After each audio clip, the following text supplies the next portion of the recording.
शिफा का मंबा है तेरा कलाम, शिफा का मंबा है तेरा कलाम। सुबह शाम, सुबह शाम, सुबह शाम, सुबह शाम। तेरा कलाम मेरी जिंदगी,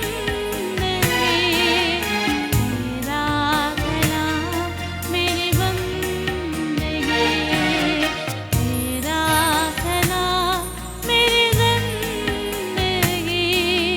तेरा कलाम मेरी बंदगी। नोश करूं मैं तेरा कलाम, नोश करूं मैं तेरा कलाम। सुबह शाम, सुबह शाम, सुबह शाम, सुबह शाम। तेरा कलाम मेरी जिंदगी, तेरा कलाम मेरी बंदगी, तेरा कलाम मेरी जिंदगी, तेरा कलाम मेरी बंदगी, तेरा कलाम मेरी बंदगी, मेरी बंदगी।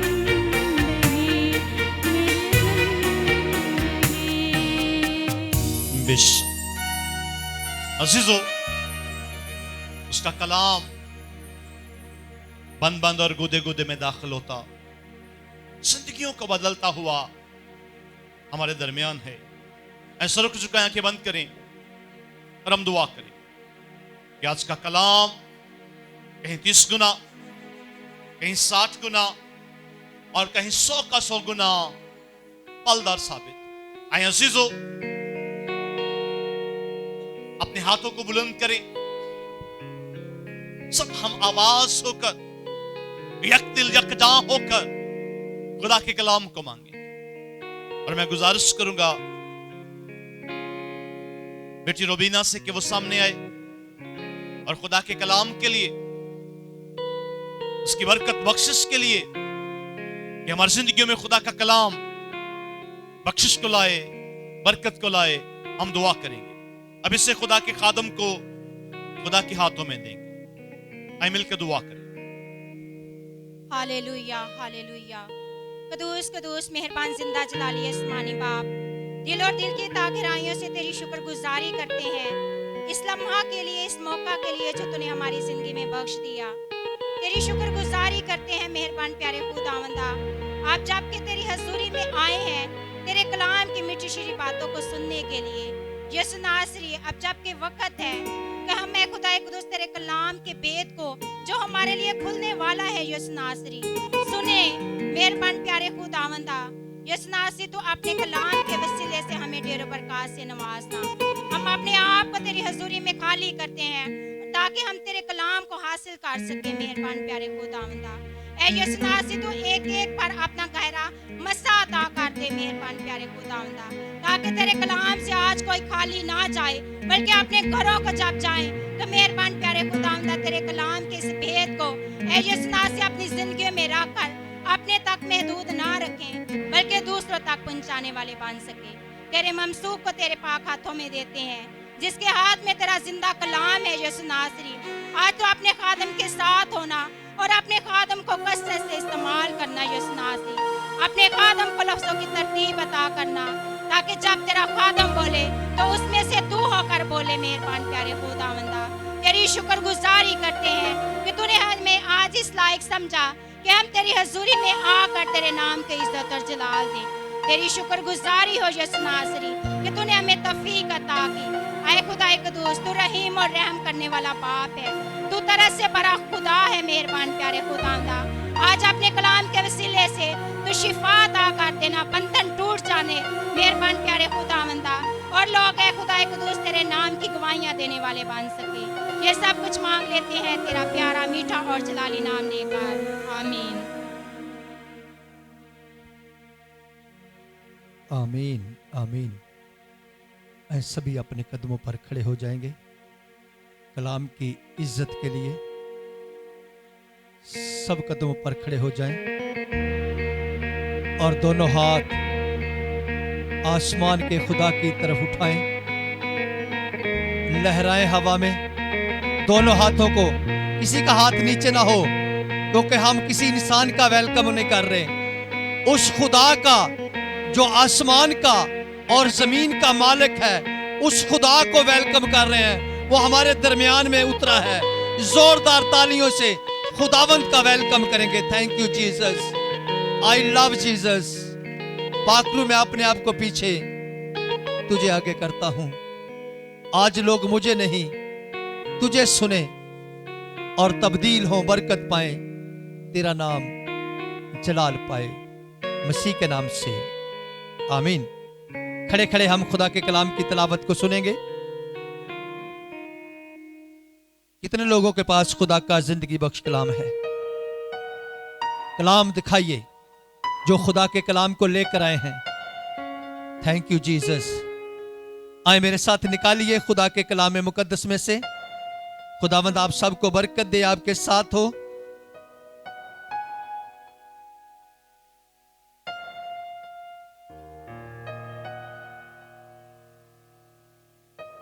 पलूस रसूल का खत इब्रानियों की कलीसिया के नाम, उसका 11वां बाब, उसकी 6वीं आयत।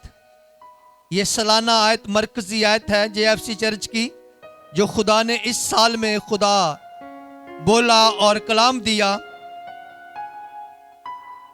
खुदा के कलाम के अंदर यूं लिखा है, और बगैर ईमान के उसको पसंद आना नामुमकिन है, इसलिए कि खुदा के पास आने वाले को ईमान लाना चाहिए कि वो मौजूद है और अपने तालबों को बदला देता है। खुदा के कलाम पढ़े और सुने जाने पर खुदा की बरकत हो।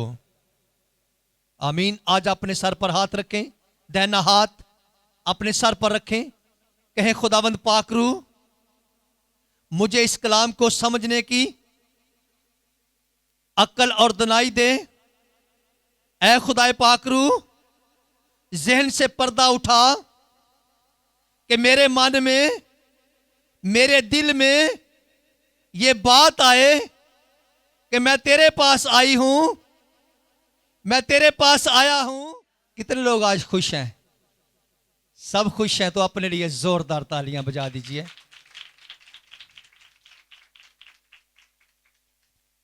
क्यों खुश हैं? खुदा के घर में है। दाऊद कहता मैं खुश होया जदों मैनू काम ते चलिए। ऐसे ही नो कहता मैं खुश होया जद मैनू कि आओ खुदावंद दे घर चलिए। असी भी आज इसलिए खुश हाँ कि असी खुदा दे घर विच। आमीन आमीन। बगैर ईमान के उसको पसंद आना नामुमकिन है। रसूल आजम कहता है बगैर ईमान के उसको पसंद आना नामुमकिन है। उसके पास आने वाले को यह ईमान लाना चाहिए कि वो मौजूद है, मुझे आज बदला देगा। हालेलुया। कितने लोग इस बात पर ईमान रखते हैं कि आज हम सेम वापस नहीं लौटेंगे, अजर लेकर जाएंगे, क्योंकि वो अपने वादे के मुताबिक मौजूद है, उतरा है, तख्त नशी है, बदलेगा बीमारी को तंदुरुस्ती में, बदलेगा तंगदस्ती को खुशहाली में, बदल देगा सब कुछ। आज वो मौजूद है। ईमान रखें। Hallelujah hallelujah. और आज का मजमून है ईमान और अमल। दो बातें, ईमान और अमल। जब ईमान के साथ अमल मिलेगा, दोनों मुत्फिक होंगे, तो हमारी जिंदगी में मौजज़ा होगा। आमीन। कितने लोग मौजज़े को रिसीव करना चाहते हैं? सभी मौजज़ा हासिल करना चाहते हैं। तो फिर ईमान के साथ अमल। आज सीखेंगे इस बात को। अगर आज के कलाम की समझ आ गई तो सेम वापस नहीं जाने वाले। क्यों मैं आपको बताना चाहता हूं कि रात जब हम दुआ कर रहे थे यही चर्च के अंदर टीम के साथ, तो खुदा से हमने लोग मांगे कि खुदावंद लोग आएंगे, आ गए। आमीन। आप देख सकते हैं लोगों को, आ गए और आएंगे, क्योंकि मांगा है ईमान के साथ। जब हम ईमान के साथ उसके पास आकर रिक्वेस्ट डाल देते हैं तो फिर वो हमारी रिक्वेस्ट को उठा लेता है। आमीन, आमीन। आज का मजमून है ईमान और अमल। ईमान के साथ अमल करना है। मेरे साथ देखिए खुदा के कलाम मुकद्दस में से यकूब का खत, उसका 2 बाब, उसकी 14वीं आयत से लेकर 20वीं आयत तक।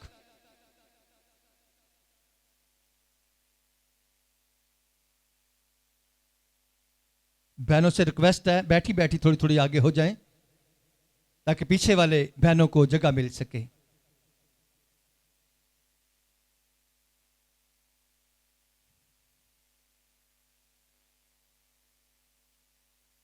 आज का मजमून है ईमान और अमाल। जिनके पास खुदा का जिंदगी बख्श कलाम है, खोलिए यकूब का खत, उसका 2 बाब, उसकी 14वीं आयत से लेकर 20वीं आयत तक।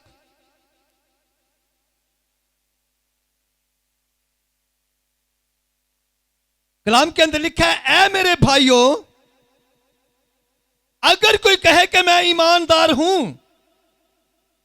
मगर अमल ना करता हो तो क्या फायदा?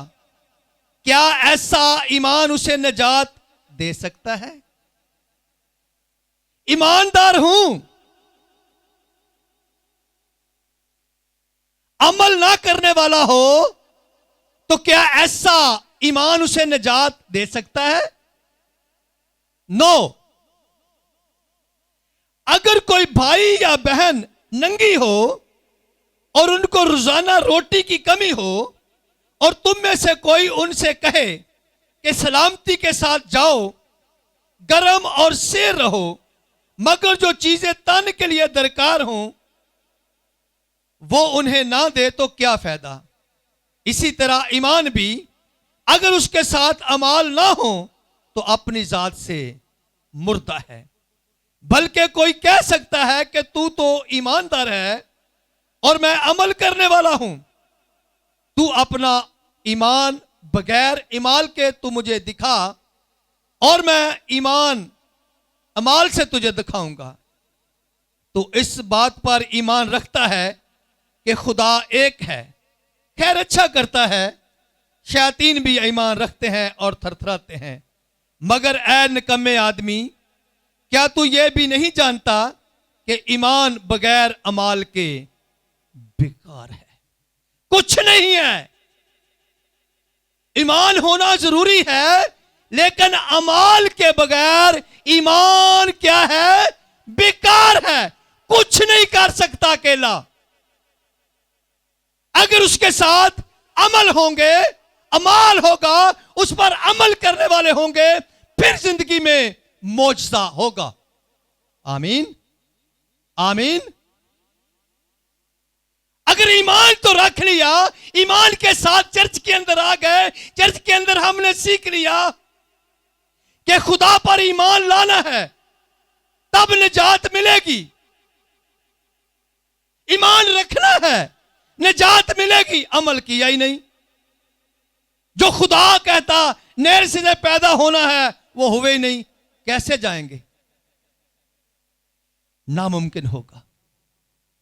सीख लिया ईमान के साथ आकर चर्च के अंदर का झूठ नहीं बोलना। घर जाके फिर हम झूठ बोलते हैं, तो क्या फायदा हुआ? कोई फायदा नहीं। चर्च के अंदर आकर सीख लिया कलाम मुकद्दस में से कि किसी की ऐबजोई नहीं करनी, घर जाकर फिर वही ऐबजोइयां, तो क्या फायदा हुआ चर्च आने का? क्या ऐसा ईमान हमें निजात दे सकता है? नो। रसूल कहता है, मगर ऐ निकम्मे आदमी, तू क्या ये नहीं जानता कि ईमान बगैर ईमाल के बेकार है? कुछ नहीं कर सकता ईमान अकेला जब तक उसके साथ अमल नहीं होगा। आमीन, आमीन। मेरे साथ देखिए जल्दी से कलाम मुकद्दस के में से यकूब का मरकस रसूल की मार्फत लिखा गया अंजीली बयान,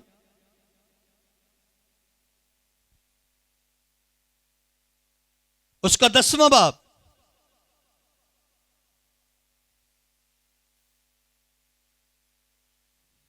दसवें बाब की 46वीं आयत से हम इस वाक्य को पढ़ेंगे।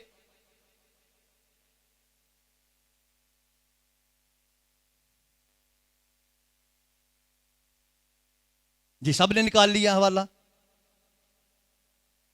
कलाम के अंदर यूं लिखा है, और वो यरू में आए, और जब वो और उसके शागिर्द और एक बड़ी भीड़ यरू से निकलती थी, तो तमाई का बेटा बरतमाई अंधा फकीर राह के किनारे बैठा हुआ था, और यह सुनकर के यीशु नासरी है, चिल्ला चिल्ला कर कहने लगा, ऐ इब्ने दाऊद, ऐ यीशु, मुझ पर रहम कर।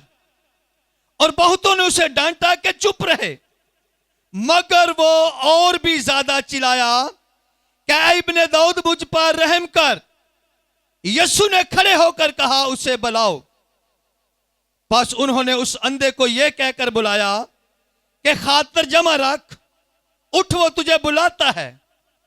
वो अपना कपड़ा फेंक कर उछल पड़ा और यीशु के पास आया, और यीशु ने उससे कहा, तू क्या चाहता है कि मैं तेरे लिए करूं? अंधे ने उससे कहा, ऐ रबूनी, ये कि मैं बीना हो जाऊं। यीशु ने उससे कहा, जा, तेरे ईमान ने तुझे,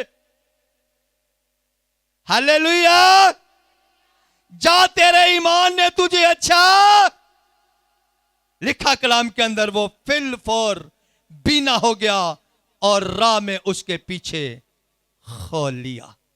आमीन। ये बरतमाई अंधा फकीर बड़ी मुद्दत से भीख मांगने वाला, राह के किनारे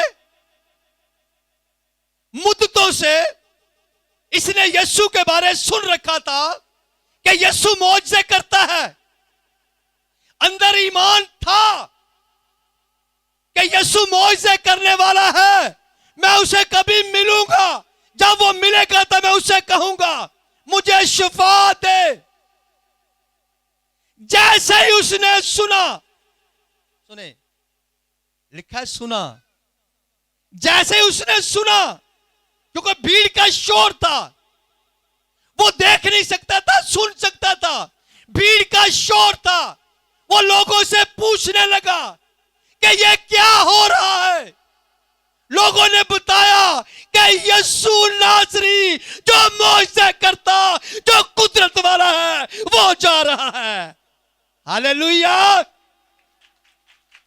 मौजज़ात का खुदा तेरे पास से जा रहा है। तो उसने ईमान से, अपने ईमान से अमल में लाना शुरू किया, ईमान को अमल में लाना शुरू किया, खुदा को पुकारना शुरू कर दिया, ऐ यीशु, ऐ इब्ने दाऊद, मुझ पर रहम कर। भीड़ जितनी मर्जी भी हो, जब हम भी बरतमाई की तरह पुकारेंगे, यीशु रुक जाएगा। हालेलुया। लिखा है यीशु खड़ा हो गया है, रुक गया है। है क्योंकि वो वादों का सच्चा है। उसने कहा जब भी तू मुझे पुकारेगा मैं तुझे जवाब दूंगा। आमीन। वो जवाब देने के लिए खड़ा हो गया है। आज मुझे अफसोस इस बात का होता है कि सालों साल हम चर्च आते हैं, अपने मौजू को रिसीव नहीं कर सकते। क्यों? हम उस ईमान के साथ यीशु को पुकारते नहीं है, उस ईमान के साथ यीशु के पास आते नहीं है, उस ईमान के साथ अमल नहीं करते। सालों साल गुजर गए फिर वैसे की वैसे। क्यों? आज हम सीखेंगे कि जब ईमान के साथ आए हैं फिर से वापस नहीं जाने वाले। हालेलुया। यह बर्तमाई ईमान के साथ अमल कर रहा है, यीशु को पुकार रहा है, क्योंकि यीशु ने कहा है, खुदा के कलाम के अंदर लिखा है कि तू अपना मुंह खोल और खूब खोल, मैं उसे भर दूंगा। उसके पास आकर अपने मुंह को भी खोलना पड़ेगा, अपने ईमान से उसको पुकारना पड़ेगा, उसे कहना पड़ेगा। वो मुंह से इकरार करवाना चाहता है शिफा देने से पहले। आपने सुन लिया है। आमीन, आमीन। सुने उसका ईमान। यीशु ने खड़े होकर कहा उसे बुलाओ। बस उन्होंने उस अंधे को यह कहकर बुलाया कि खातर जमा रख, उठ वो तुझे। उसके अंदर एक ऐसी खुशी की लहर दौड़ी है। आमीन। वो खुश हो गया है। जो उसके ऊपर कपड़ा था भीख मांगने वाला। सुने, बाज लोगों को पता ही नहीं कि कपड़ा की सी। उस वक्त यहूदियत के दौर में जो भीख मांगने वाले होते थे, उन पर उस कपड़े पर सरकारी मोहर होती थी। सरकार की मोहर होती थी ताकि इसको कोई तंग ना करे। ये वाकई भीख मांगने के लायक है, इसको कोई और परेशान ना कर सके। उस पर मोहर लगी होती थी, लिखा है भीख मांगने वाला कपड़ा। समझ आ रही इस बात की? भीख मांगने वाला कपड़ा। जब शागिर्दों ने आकर कहा है ईमान रख, वो तुझे बुलाता है, कलाम के अंदर लिखा है वो अपना कपड़ा फेंक कर मारे खुशी से उछल पड़ा है। ईमान का तकाजा देखें, उसके ईमान का लेवल देखें। यीशु ईमान के लेवल को देखकर उसकी जिंदगी में मौजदा करता है। आमीन। उसने अपने अंदर यह ईमान रख लिया है, अब मैं यीशु के पास जा रहा हूं, सेम वापस नहीं लौटूंगा, इस कपड़े की मुझे अब जरूरत नहीं है। Hallelujah, hallelujah. हमने भी यीशु के पास वो कपड़े ला के आना है। केड़े कपड़े? ऐब जोई वाले कपड़े, चुगलखोरी वाले कपड़े। वो चादरां ला के यीशु दे कोल आना है। दूजिਆਂ ਨੂੰ ਨੀਚਾ ਦਿਖਾਉਣ ਵਾਲੀਆਂ ਚਾਦਰਾਂ ਜਿਹੜੀਆਂ ਅਸੀਂ ਉੱਤੇ ਲਈਆਂ, ਕਮਾਂਡ ਦੀਆਂ ਚਾਦਰਾਂ, ਗਰੂਰ ਦੀਆਂ ਚਾਦਰਾਂ, ਉਹ ਲਾ ਕੇ ਤੇ ਫਿਰ ਯਿਸੂ ਕੋਲ ਆਉਣਾ। फिर यीशु कहेगा बता मैं तेरे लिए क्या करूं। आमीन। वो चादर हमने ऊपर ली होती है, घमंड की, गुरूर की, दूसरों को नीचा दिखाने वाली, ऐब जोई वाली। तो यीशु के पास आ जाते हैं। यीशु इसलिए जवाब नहीं देता। वो कहता है मेरे पास आना है तो तैयार होकर आ। क्या आप शादी वाले घर में जाएं तो क्या मातम वाले कपड़े पहनकर जाते हैं? शादी वाला मेहंदी का फंक्शन तो मेहंदी वाला, बरात वाला तो बरात वाला, वलीमे वाला तो वलीमे वाला सूट पाक। जब यीशु के पास आते हैं तो वैसे ही बनकर आना जैसा यीशु चाहता है। आमीन। बर्तमाई के अंदर यह बात थी, उसने ये ठान लिया था। उसने अपने ईमान को अमल के साथ यीशु के पास लेकर आया है। आमीन। जब यीशु के पास गया है तो यीशु ने कहा बता मैं तेरे लिए क्या करूं, तू क्या चाहता है? यीशु जानता ना था, जानता था ना इसकी आंखें नहीं है, लेकिन यीशु आज भी मुझसे और आपसे पूछता है कि बता मैं तेरे लिए क्या करूं। जब हम कहेंगे, यीशु कह देगा, जा तेरे ईमान ने तुझे अच्छा कर दिया। अंधे ने बताया उसको कि खुदावंद मैं भी बीना हो जाऊं, मैं भी तुझे देखूं, मैं तेरी दुनिया को देखूं। उसने कहा जा फिर, तेरे ईमान ने तुझे अच्छा कर दिया है। आमीन। तो हमें भी इस बर्तमाई की तरह यीशु के पास आना है। अगर इस बर्तमाई की तरह यीशु के पास नहीं आएंगे तो अपने मौजे को रसीब नहीं कर सकेंगे। फिर आखिरी बात जो है, फिल फोर वो बीना हो गया और राम में किथे गया? यीशु के पीछे बेशुमार लोग यहां पर आए, मौजे हुए, लेकिन बाद में वो चर्च में नजर ही नहीं आए। हमारी इंसानियत ये है, लेकिन हमने यीशु के साथ रहना है। आमीन, आमीन। हमने बर्तमाई की तरह यीशु के पास आना और यीशु के पास रहना, फिर हमारी जिंदगी में मौजे ही मौजे होंगे।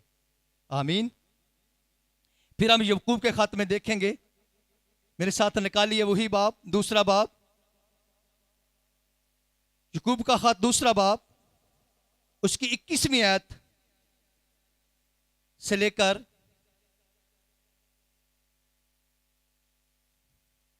बल्कि 21वीं आयत पढ़ेंगे। लिखा है, जब हमारे बाप अब्राहम ने अपने बेटे इसहाक को कुर्बान गाह पर कुर्बान किया तो क्या वो अमाल से रास्तबाज ना ठहरा? समझ आई? जब हमारे बाप अब्राहम ने अपने बेटे इसहाक को कुर्बान गाह पर कुर्बान किया तो क्या वो अमाल के साथ रास्तबाज ना ठहरा? ईमान के साथ अमल किया उसने। देख सकते हैं आप पैदाइश 22 बाब, निकालिए जल्दी से।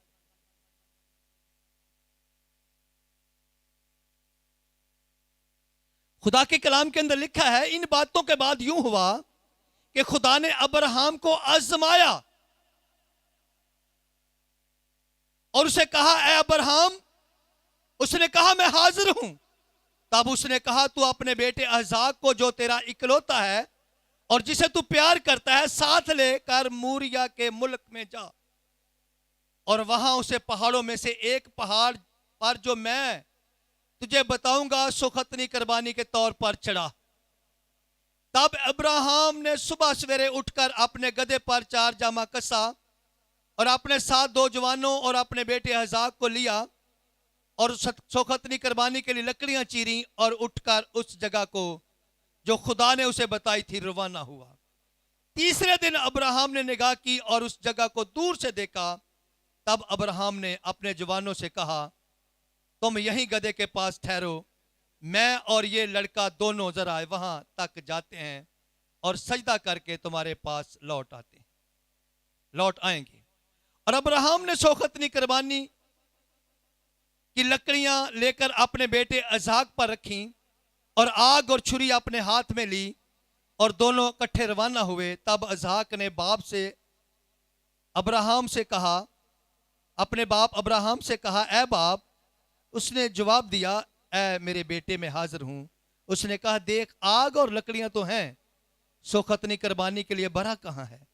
अब्राहम ने कहा, ए मेरे बेटे, खुदा आप ही अपने वास्ते सोखतनी कुर्बानी के लिए बरा मुहैया कर लेगा। वो दोनों आगे चलते गए। आमीन। तो मेरे अजीज बहन भाइयों, अब्राहम को खुदा ने कहा कि तू अपने बेटे इसहाक को मेरे लिए कुर्बान कर। अकलौता बेटा है, वादे का फर्जंद है। खुदा ने उसे आजमाया।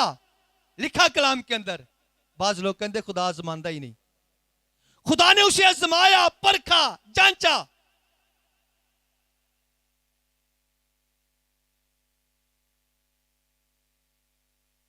और उसने खुदा की बात को माना,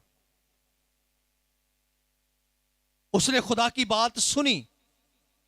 ईमानदार तो था वो, ईमान के साथ उसने अमल किया, जो खुदा ने कहा वो पूरा किया। आमीन। अमल का मतलब है जो खुदा कहता है हमने उसको पूरा करना है। इब्राहिम ईमानदार था, तभी खुदा ने उसे चुना था, अपने खानदान, उसके खानदान से उसे अलग किया।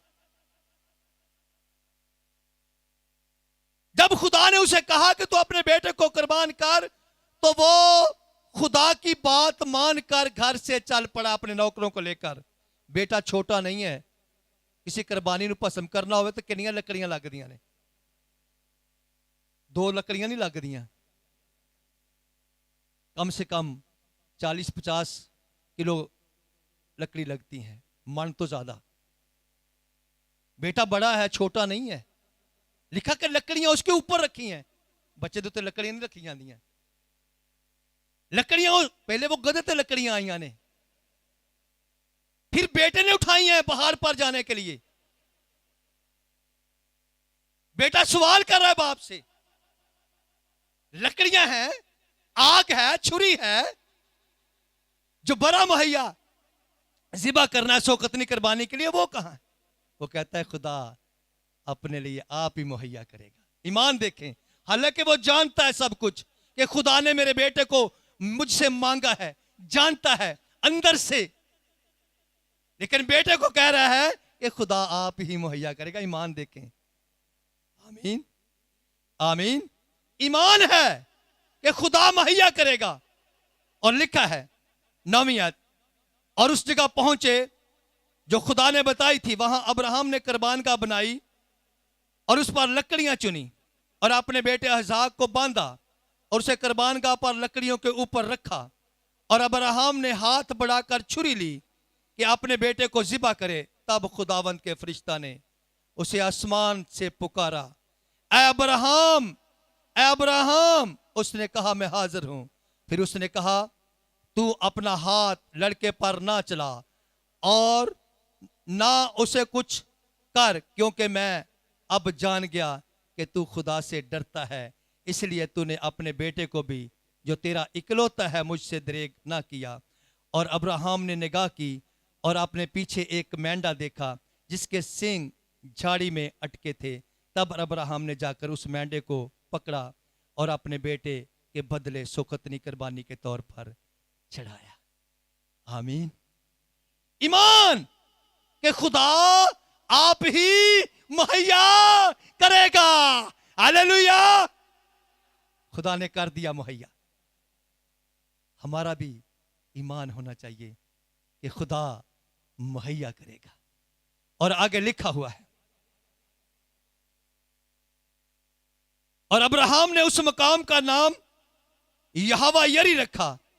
चुनाचे आज तक यह कहावत है कि खुदावंद के पहाड़ पर मुहैया किया जाएगा। आमीन, आमीन। जब खुदा की बात मान लिया इब्राहिम ने, खुदा की बात को पूरा कर लिया है, तो फिर खुदा दोबारा उससे बात करता है। सुने 15वीं आयत, और खुदा के फरिश्ता ने आसमान से दोबारा अब्राहम को पुकारा और कहा खुदावंद फरमाता है क्योंकि तूने ये काम किया, अपने बेटे को भी जो तेरा इकलौता है दरेग ना रखा, इसलिए मैंने भी अपनी जात से कसम खाई है, मैं तुझे बरकत पर बरकत दूंगा। खुदा की बात मानने का अजर, ईमान के साथ अमल करने का अजर। खुदा ने कहा मैं तुझे बरकत पर, उस खुदा के लिए जोरदार तालियां जो अपने लोगों को बरकत पर बरकत देता है। आमीन। सुने, और तेरी नस्ल को बढ़ाते बढ़ाते आसमान के तारों और समुंदर के किनारे की रेत की मानद कर दूंगा, और तेरी औलाद अपने दुश्मनों के फाटक की मालिक होगी, और तेरी नस्ल के वसीला से जमीन की सब कौमें बरकत पाएंगी, क्योंकि तूने मेरी बात, तेरी नस्ल के वसीला से जमीन की सब कौमें बरकत पाएंगी। हालेलुया। यह है ईमान के साथ अमल करने का अजर।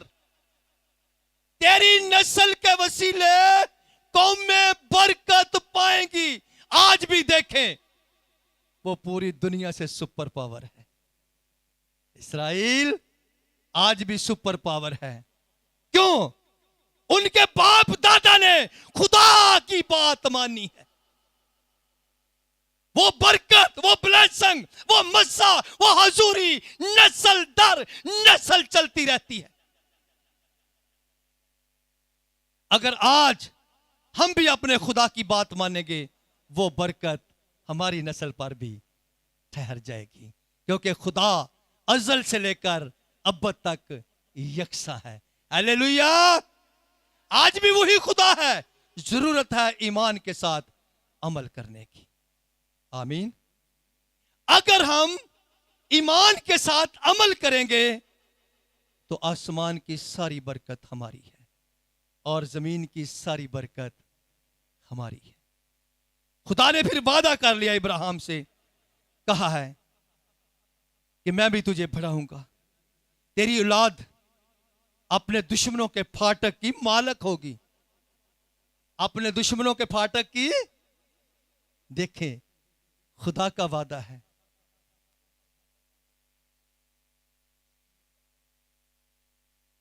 क्योंकि आसमान का खुदा उनकी कुम्मत करता है।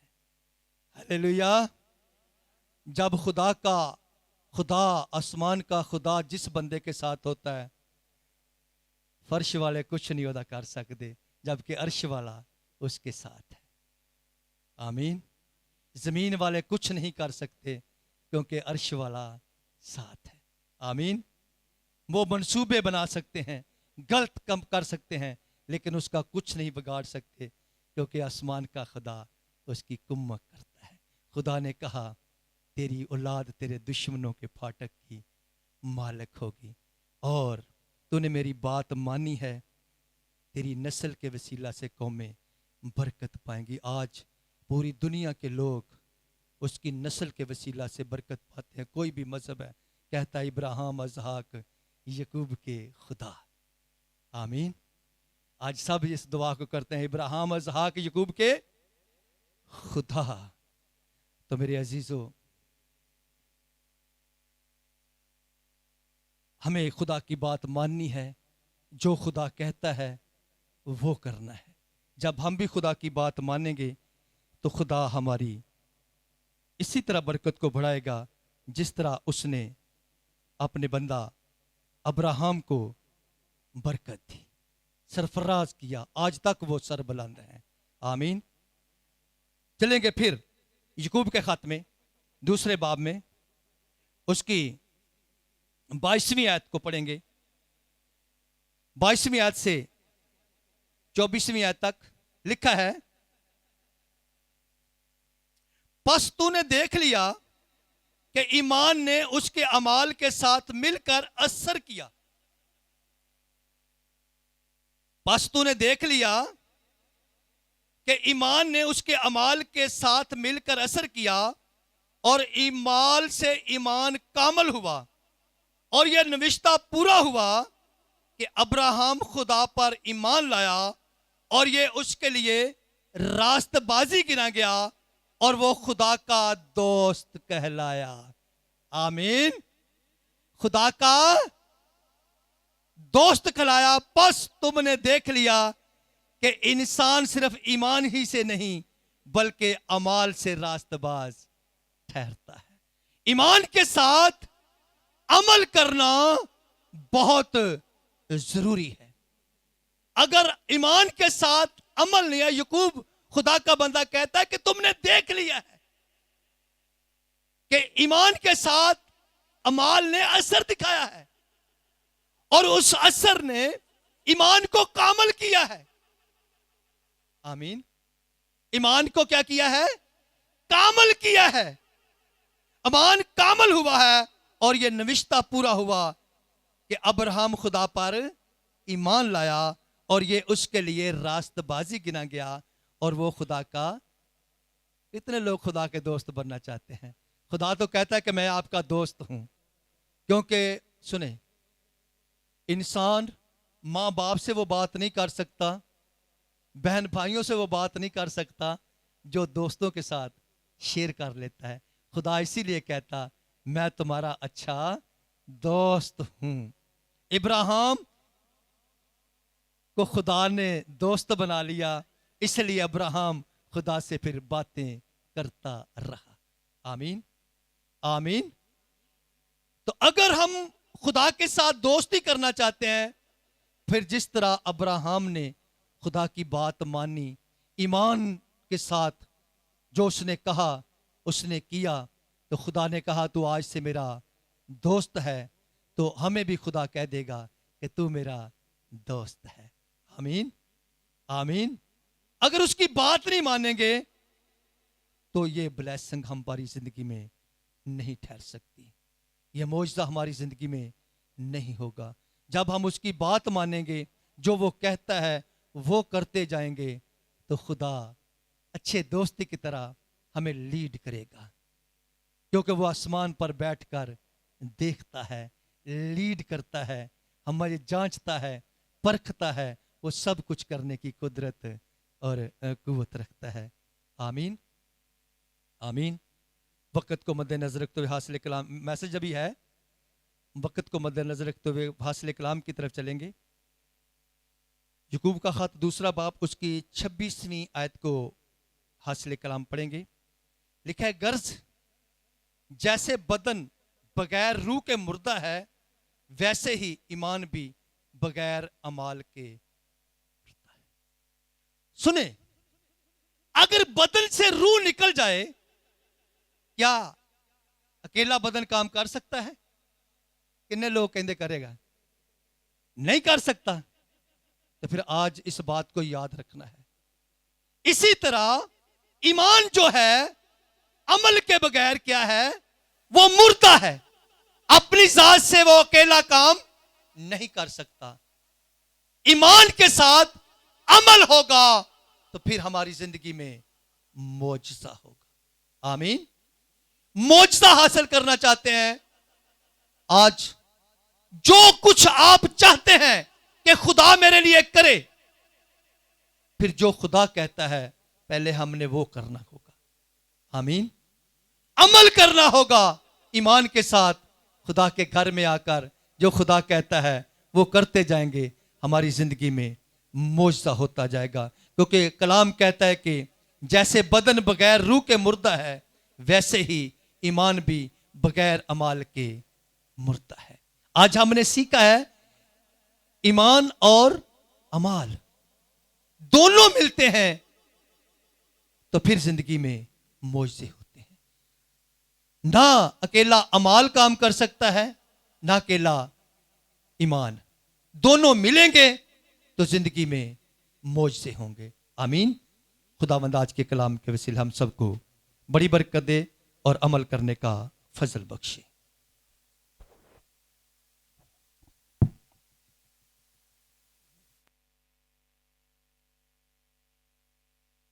आमीन।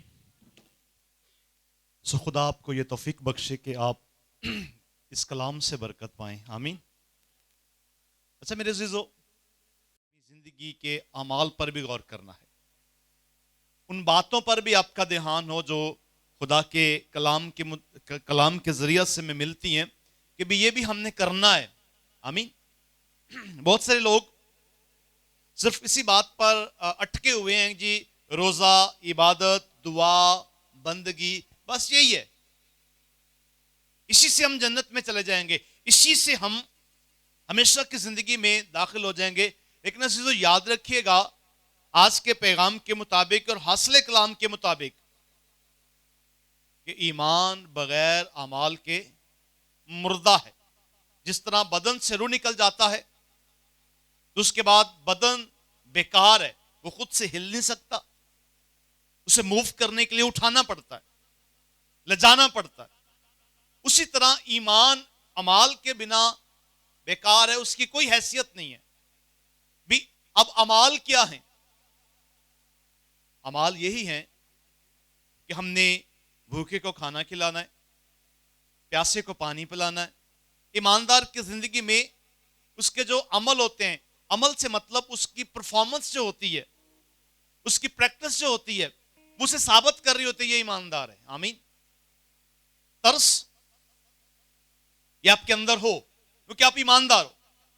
अगर तरस नहीं है तो फिर आप ईमानदार नहीं है, क्योंकि ईमानदार के अंदर तरस का होना बेहद जरूरी है। आमीन। ईमानदार के अंदर दूसरों का ख्याल करना यह बेहद जरूरी है। ईमानदार के अंदर दूसरों के लिए फिक्रमंद होना यह बेहद जरूरी है। इसलिए किताब मुकद्दस के मुताबिक ईमानदार वो है जो अमल करता है। आमीन। अजीजों, इस साल हमारी कोशिश है कि आपको अमल करने वाला ईमानदार बनाए। इसलिए खुदा ने हमें यह आयत बख्शी है कि बगैर ईमान के उसको पसंद आना नामुमकिन है। और ईमान के जुज़ में अगली बात जो कही गई है कि ईमानदार जब खुदा के पास आता है तो ये ईमान रखे, ये अमल की बात है कि ये ईमान रखे कि खुदा मौजूद है और अपने तालबों को बदला देता है। ये दूसरी बात परफॉर्मेंस की है, अमल की है। अगर आपके पास या आपके ज़हन सोच ख्याल में ये बात ही नहीं कि खुदा मौजूद है, तो फिर आप अकेला ईमान लेके क्या करोगे अगर परफॉर्मेंस नहीं है, अगर अमल नहीं है। सो अजीजों, आज की सुबह अपनी अपनी जिंदगी पर गौर करें कि क्या आप ऐसे ईमानदार तो नहीं? क्या खुदा मैं रोजा भी रखता हूं, मैं दायकी भी देता हूं, मैं ईमानदार हूं। इसी बात की दुहाई आपकी जुबान पर है, लेकिन खुदावंद ने कहा रास्तबाज वो ठहरा जिसने कहा ऐ खुदा मुझ गुनाहगार पर रहम। आमीन। प्राउडली ईमानदार ना हो। कोशिश करें कि आप डाउन टू अर्थ हो, आप खाकसार इनकसार हो, आप हर बात में खुदा को पहला दर्जा देने वाले हो। हम अपने कदमों पर खड़े हों, अपने दोनों हाथ आसमां के खुदा की तरफ उठाएं और दुआ करना शुरू करें। आइए हम दोनों हाथ आसमां के खुदा की तरफ उठाएंगे और दुआ करना शुरू करें। उठाइए हाथ, आपकी जबान खामोश ना रहे। उठाएं हाथ। भैया कील आगे आ जाएंगे, भैया कील आगे आएंगे। दोनों हाथ उठाइएगा। आपसे गुजारिश, मैं आपसे इल्तमास करता हूं, ऐ प्यारो, अपने आप को परदेसी और मुसाफिर जानकर इस जमीन पर जिंदगी बसर कर। अजीजों, नहायत ही संजीदा सादा बात आपके सामने है। क्या ईमानदारों और दुआ करने वालों, इबादत बंदगी करने वालों, अपनी जिंदगी में इस बात को उत्तम दर्जा दो कि ईमान के साथ साथ अमल का होना बेहद जरूरी है। यही तो खुदा का बंदा याकूब कहता है कि फिर तेरे ईमान का क्या फायदा कि तेरे पास कोई नंगा आए और तू उसे बरकत देकर भेज दे और जो उसके तन के लिए दरकार है उससे ना दे। अजीजों, ऐसे ईमानदार बहुत है हमारे पास जो ये कहते हैं कि ये हमारी खिदमत नहीं है, भाई इसके बिना खिदमत क्या, ईमान ही नहीं है। आइए अजीजों, आइए दोनों हाथ उठाएं और कहें खुदा से कि हमें तौफीक दे कि जहां हम नंगे को देखें कपड़ा पहनाएं, जहां भूखे को देखें तो रोटी खिलाएं। हालेलुया। उठाइए दोनों हाथ, उठाइए दोनों हाथ और उस खुदा की शुक्रगुजारी करें कि उसने हमें जिंदों की जमीन पर रखा। हालेलुया। आए हाथों को बुलंद करें, आंखें बंद, हाथ बुलंद। तसव्वुर में यीशु को लीजिएगा, तसव्वुर में अपने खुदा को लीजिएगा, तसव्वुर में अपने रब को लीजिएगा। अब दुनिया की परवाह नहीं, आए हम अपने खुदा की हुजूर कहें कि ऐ खुदा पाकरू के जरिए से हमें छू ले, हमारे दिलों को बदल दे, हमारी सोचों को बदल दे, हमारे ख्यालों को बदल दे, हमें तब्दील कर दे, ताकि हम इस जहां के हम शक्ल ना बने। ऐसे जो कहें, छू मुझे छू खुदारो मुझे छू, प्रेस छू मुझे छू खुदारो मुझे छू, मेरी जान को मेरे रूह को मेरे बदन को छू, बेशक सब बोले, मेरी जान को मेरी रूह को मेरे बदन को छू, छू मुझे छू खुदारो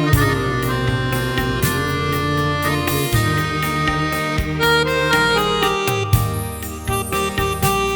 अजीजों, खुद को खुदा के हवाला कर दें, खुद को खुदा के हवाला कर दें और कहें खुदा मुझे अपने मुताबिक बना, ऐ खुदा मुझे अपने मुताबिक ढाल ले। सब मिलकर कहेंगे,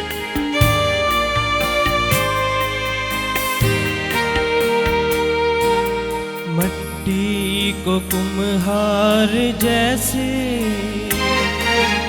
हाथों से अपने सवारे, मट्टी को कुम्हार जैसे हाथों से अपने सवारे, यूं ही कलामे खुदावन ढूंढे हमें और निखारे, यूं ही कलामे खुदावन ढूंढे हमें और निखारे, भर दिल से मुझे भर खुदारो मुझे भर, भर मुझे भर खुदारो मुझे भर, मेरी जान को सब बोले, मेरी रूह को मेरे बदन को छू, छू मुझे छू खुदारो मुझे छू। आइए हम दुआ करें, हाथों को बुलंद कीजिएगा, क्योंकि हमने कहा कि जिस तरह कुम्हार मट्टी को गूंदता और अपने मुताबिक उस मट्टी को शक्ल देता है, हमने कहा है खुदा तो अपने कलाम के जरिए से, अपनी बातों के जरिए से हमें भी अपने मुताबिक ढाल ले। ऐसे जो हाथों को बुलंद करें, अब आप दुआ नहीं करें, अब मसबा पर खड़े हुए खादम के साथ मुत्फिक होंगे। मेहरबान जिंदा जलाली आसमानी खुदा, हम तेरी शुक्रगुजारी करते हुए तेरे फाटकों में और हम करते हैं खुदा तेरी बारगाह में झुकते हैं, और आज इस बात के लिए शुक्रगुजार हैं कि तूने हमारी कांट छांट की और हमने सीख लिया कि अमाल के बिना हम तुझे पसंद नहीं आएंगे। रब्बुल फाज खुदा हम सबको ये तौफीक दे कि हम अपने ईमान के साथ साथ अमाल की परफॉर्मेंस भी तेरे हुजूर रखें। ऐ खुदामदों के खुदा, इन बेटों और बेटियों को लेकर मैं तेरे पाक मसबा के सामने आता और तेरा खातिब होते हुए गुजारिश करता हूं कि रब्बुल फाज खुदा इनके दिलों को बदल, इनकी सोचों को बदल, इनका अंदाज नया हो, इनकी गुफ्तगू तेरे कलाम के मुताबिक हो, इनकी बातें खुदावन तेरे कलाम के मुताबिक हो। रब्बुल फाज खुदा, ये बेटे और बेटियां तुझ में तकवीयत पाएं, तेरे कलाम से सेरड़ोशुदा हो, तेरी बातों से सेरड़ोशुदा हो, और तेरा कलाम रब्बुल फाज खुदा इन जिंदगियों में कहीं 30 गुना, कहीं 60 गुना और कहीं 100 का 100 गुना फलदार साबित हो। रब्बुल फाज खुदा इन जिंदगियों को बरकत दे, इनकी सोचों को बदल दे, इनके ख्यालों को बदल दे, ताकि ये ईमान के साथ साथ अमाल पर भी तवज्जो करे। रब्बुल फाज खुदा इनके साथ हो और इनको अपने हुजूर याद फरमा। खुदा बाप, खुदा बेटे और खुदाए रूह कुद्स के नाम में आमीन।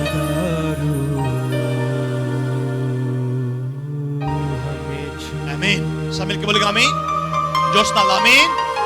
बैठिएगा। खुदा